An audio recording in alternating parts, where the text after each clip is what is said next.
महायुतीच्या नरमाईमुळे राज्यसभा बिनविरोध, महाराष्ट्रातून 7 जागांसाठी 7च अर्ज.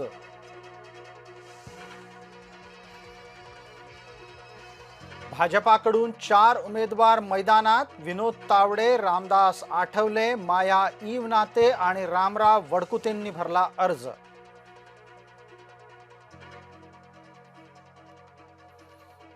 एकनाथ शिंदेंनी दिला ज्येष्ठांना चकवा, सोलापुरातील चर्मकार समाजाच्या नेत्या ज्योती वाघमारे राज्यसभेवर, राहुल शेवाळे आणि शायना एनसी स्पर्धेत पिछडले.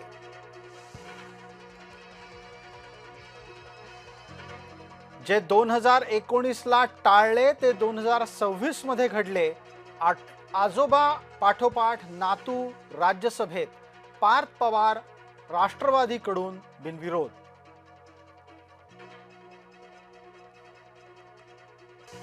ठाकरेंची संधी गेल्यावरही राऊतांची पवारांसाठी मोर्चे बांधणी, शरद पवारांचं नाव सर्वानुमते निवडलं गेल्याची घेतली भूमिका.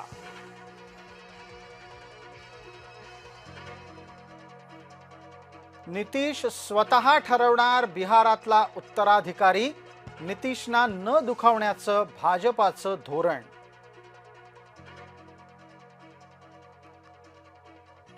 राष्ट्रवादीच्या 20हून अधिक आमदारांनी घेतली सुनेत्रा अजित पवार यांची भेट, डीजीसीएच्या अहवालाबाबत आमदारांची नाराजी व्यक्त.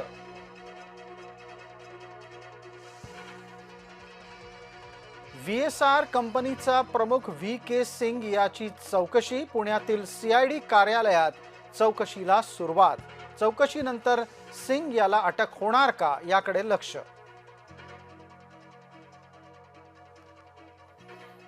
बजेटपेक्षा 6 पट जास्त किमतीनं एक्सरे मशीनची झाली खरेदी, मनसेचे नेता संदीप देशपांडे यांनी केला खुलासा.